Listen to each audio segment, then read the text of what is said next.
사도행전 20장 1절부터 16절입니다. 오늘 본문의 배경이해입니다. 바울은 고린도 교회에 4차례의 편지를 씁니다. 그중 첫 번째 편지는 분실되어 성경에 기록되지 못했습니다. 그리고 바울이 에베소에 3년 동안 있을 때 두 번째 편지를 보냈는데 그것이 바로 고린도 전서입니다.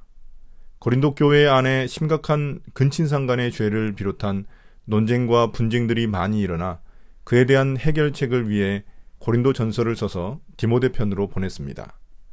그러나 돌아온 디모데의 보고에 의하면 그 문제가 여전히 해결되지 않았다는 것입니다. 그래서 바울이 두 번째로 고린도를 직접 방문했지만 말을 듣지 않는 성도들로 인해 오히려 바울이 큰 상처를 입고 에베소로 다시 돌아옵니다. 에베소로 다시 돌아온 바울은 눈물로 다시 한 번 더 고린도 교회에 편지를 씁니다. 그것이 세 번째 편지인 소위 바울의 눈물의 편지로 알려진 편지입니다. 이것도 역시 분실되어 성경에 기록되지 않았습니다. 그 후 바울이 에베소를 떠나 마케도니아 빌립보로 이동했는데 그때 파송했던 디도를 통해 고린도 교회의 소식을 다시 듣게 됩니다. 모든 문제가 해결되었다는 기쁜 소식을 듣고 쓴 편지가 바로 고린도 후서입니다. 그 후 바울이 마케도니아를 떠나 고린도 교회에 3개월을 머물렀는데 그때 쓴 편지가 로마서입니다. 20장 1절부터 12절입니다. 다시 살아난 유두고. 소동이 그친 뒤에 바울은 제자들을 불러오게 해서 그들을 격려한 뒤에 작별 인사를 하고 마케도니아로 떠나갔다.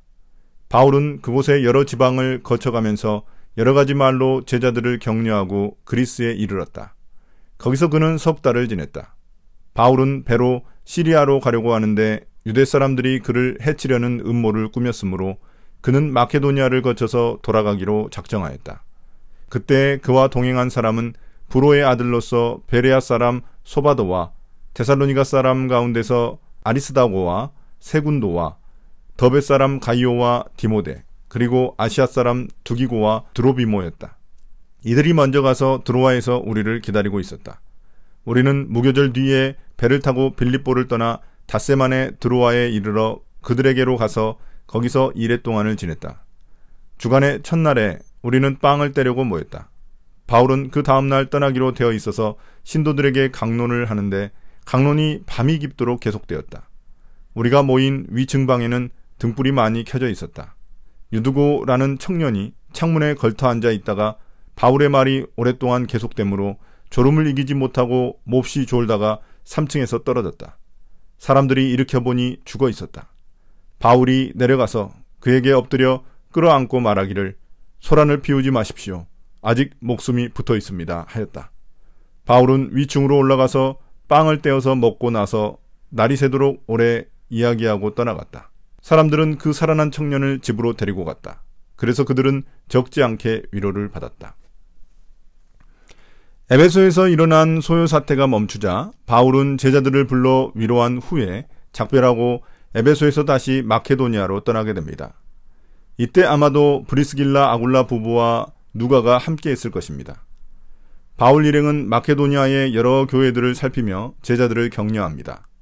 그 후 바울 일행은 그리스 아가야 지방에 도착해 고린도 교회에서 석 달을 지냅니다. 특히 이 기간에 바울은 예루살렘 교회를 도울 헌금을 모금했을 것입니다. 이후 계획대로 고린도에서 배를 타고 수리아 안디옥으로 돌아가려고 했는데 유대 사람들이 음모를 꾸미고 있다는 사실을 알게 됩니다. 그래서 결국 다시 육로로 마케도니아를 거쳐 수리아 안디옥으로 돌아가기로 합니다. 이때 바울과 동행한 사람들의 이름이 열거되어 있습니다. 소바더, 아리스다고, 세군도, 가이오, 디모데, 두기고, 드로비모 7명입니다. 이들은 여러 이방인 교회들을 대표하는 사람들로서 예루살렘 교회를 방문해 예루살렘 성도들과 화해와 교제를 나누려 합니다. 7명의 이방인 지도자들은 먼저 드로아로 이동해 바울 일행을 기다렸습니다. 바울 일행은 무교절이 지날 때까지 빌립보에 머물렀다가 드로아에서 그들과 합류합니다. 바울은 드로아에서 일주일을 보냈는데 아마도 다시 오지 못할 것을 예감하고 드로아 성도들에게도 많은 이야기를 나누고 싶었을 것입니다. 바울은 마지막 날, 즉 안식일 후 첫날, 부활을 기념하는 일요일에 성찬식을 하기 위해 모였습니다. 그때 바울은 마지막으로 성도들에게 밤이 늦도록 가르침을 주었습니다. 이때 한 사건이 일어납니다. 유두고라는 청년이 위층 창문틀에 앉아 바울의 가르침을 듣다가 졸음을 이기지 못하고 아래층으로 떨어진 것입니다. 가서 확인해 보니 죽어있는 상태였습니다. 갑자기 일어난 비극에 사람들은 슬퍼하며 절망에 잠겼을 것입니다. 그러자 바울은 그 청년을 끌어안고 아직 죽지 않았다고 선포합니다. 마치 엘리야가 죽은 아이를 살려냈을 때와 비슷합니다. 다시 살아난 유두고로 인해 바울은 위층으로 올라가 성도들과 함께 기쁨으로 빵을 떼며 하나님께 감사를 드렸을 것입니다. 이 사건을 목격한 사람들은 기쁨과 감사로 날이 새도록 이야기를 나눴습니다.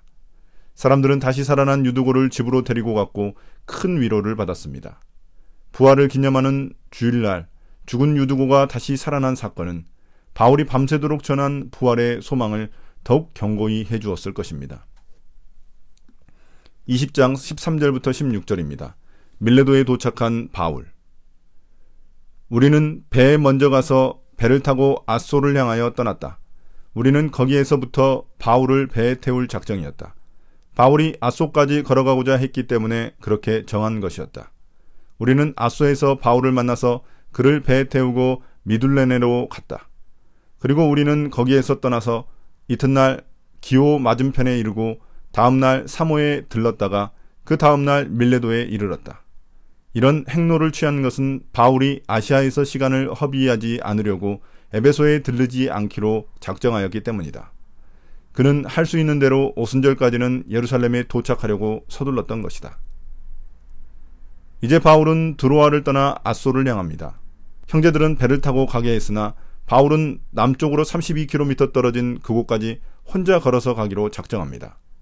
어쩌면 바울에게 홀로 기도하는 시간이 필요했을지 모릅니다.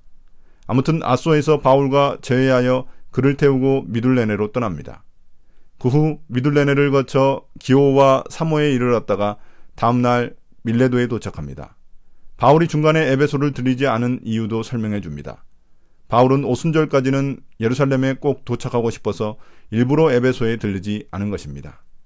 그러나 그는 다음 장면에서 에베소 장로들을 밀레도로 오라고 요청해 자신의 마지막 작별 인사를 건넵니다. 오늘 묵상입니다. 바울은 드로아를 떠나기 전 밤새도록 하나님 나라 복음에 대해 가르쳤습니다. 그날은 안식일 후 첫날로서 예수님이 부활하신 주일을 의미합니다. 그날 하필 전날까지 일하느라고 몸이 고단했지만 설교를 들으려고 왔던 청년 유두고가 바울의 설교를 듣다가 졸음을 이기지 못해 3층에서 떨어져 죽는 사건이 발생합니다. 그러나 바울은 유두고를 다시 살려냅니다. 예수님의 부활을 기념하는 날 부활의 예고편 같은 사건이 발생한 것입니다. 부활에 대한 설교가 거짓이 아님이 실제로 증명되었습니다. 사람들은 분명 부활에 대한 소망을 더욱 굳게 붙들며 성만찬을 함께 했을 것입니다.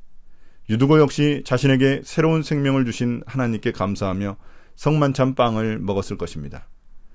우리 역시 성만찬을 통해 부활을 꿈꾸며 현실의 고단함과 슬픔을 이겨내기를 소망합니다.